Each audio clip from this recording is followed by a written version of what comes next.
Hey guys, welcome back to the channel. Today's topic is being prepared. With the climate we got right now, with Israel at war, all the things that we've seen happen overseas, I just thought about this video here. Just laying out a few of the items that I have and want you to be aware of preparedness. Uh, I'm not saying you have to go out and get an AR-15 or something of that nature, but you do need to have something at home to defend yourself. Uh, Depending on your capabilities, what you can shoot, what you can hold, that type thing would depend on what type weapon that you get. This is a 12 gauge shotgun here for home defense, a little shorter barrel. It's got the light on it in case it's a nighttime event. It's got a little shell holder here. This is a very basic gun. It's not expensive at all. It's an Emperor model, 12 gauge, and I think it was $110, something like that, at Kentucky Gun Company. It's a 12 gauge. This does have a little bit of recoil to it. But the smaller AR-15 platforms, if you can get training and so forth on them, they're probably the best home defense. Now this one here is not a 223. This one is a 6.5 Grendel. It has a little 6.5 projectile. It's very short in case, but it does fit in an AR-15. You can also see 300 Blackout and a few others I can't think of off the top of my head that will fit in the AR-15 platform, this smaller platform here. AR-10, you can go up to 308 and so forth, but this is really all you need. Little 223s, or 5.56 will work in those weapons. If nothing else, get yourself a good bright flashlight. This here's a Phoenix. It's a TX20R model version 2, and you have something at night where you can identify. Sorry about that, hit the wrong button. You can turn it on, identify, and it's such a bright light that it'll blind them in the darkness. The other that you just seen is I hit this bottom button, and it will cast that light in a way that you can't see, and incapacitate them enough to where you can get to maybe a weapon, baseball bat, whatever you might have. Always have yourself a good knife. Worst case scenario, I should say.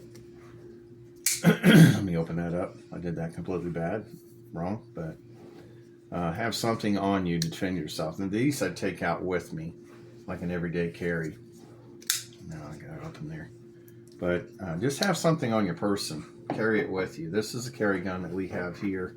We carry in the car with us. It's a little Taurus A56, and it's chambered in 38 special. It's a little bit newer model. As you can see, it is fully loaded, so I'm trying to be extra careful with this. We never unload our weapons that we're carrying on our person or in the car. And over here, my Taurus PT111 Gen 2, it's 9mm. I've got a little light on this for nighttime in case I need to see what's going on around me. And it stays loaded in this little box here. That's a Bulldog Vault. I just lock it. I wouldn't recommend this as much. I got it early on, but I would get one with the keypad where you can place your fingers on it and it will recognize, your fingertips and open quickly for you. There's other ones that you can just have little push buttons on the front of it, and there's a sequence you push in and they open quicker than with having a key. But the little Taurus here, I put probably 1,000 rounds in it. It's a good gun. It's reliable for me. I would recommend this. Probably the minimum size. This is like a subcompact. I like my 40 Smith & Wesson M&P better. It's a full size and 40 caliber. And but this is one I have here beside my bed. Now the Smith & Wesson's got the tritium night sights on it. This one with the lights, you still can see down through to get a shot off if you have to.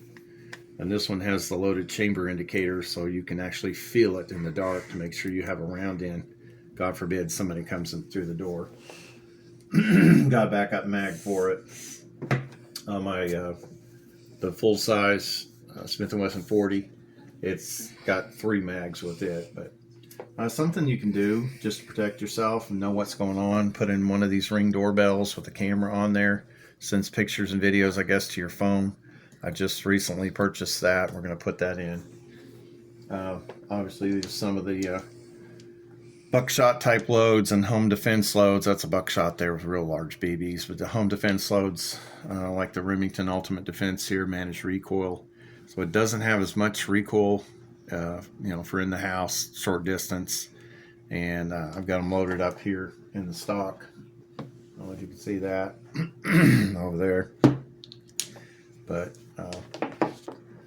figure out what you can shoot. This does have quite a bit of recoil. Being a polymer gun, not tremendous, but a revolver may be easier for you overall. This is a double action, so you just pull through the trigger. It brings the hammer back and falls and fires off your rounds for you. If you got really big hands, you might want to get a bigger grip on here. But the point of this video is try to be prepared. Now, this is my cowboy gun that I love and shoot. And, I probably wouldn't take this out for self-defense, but if it's all you have, then use it. I mean, you pull the hammer back. It's single action. You pull the hammer back and then pull through the trigger every time that you fire. So it's not really something that you would use for a self-defense situation unless that's all you had. But preparedness, what I'm talking about here is make sure you know who's coming through the door. If the electricity goes off, have a good lantern, have a real good flashlight or two. These are both rechargeable. That's a Swiss-Tech model, if you want to look that up. And it's also got a little Bluetooth speaker here in the top. Not in an emergency situation would you be using that, but for nighttime, if the lights go out, the electricity gets cut. And in here, this is more of my hunting pack. So I've got a larger knife in there, an axe, fire starters, hand warmers, a little bit of food, just a bag that I can pack a lot of stuff in, maybe this little pistol or this one. And if I had to leave my house, I could take it in the car with me. And over here to the right, this is a little more of being prepared, more items that I would recommend. Definitely the 5-gallon water jugs. You can get those at Walmart and maybe a few other stores, Myers, I'm not sure.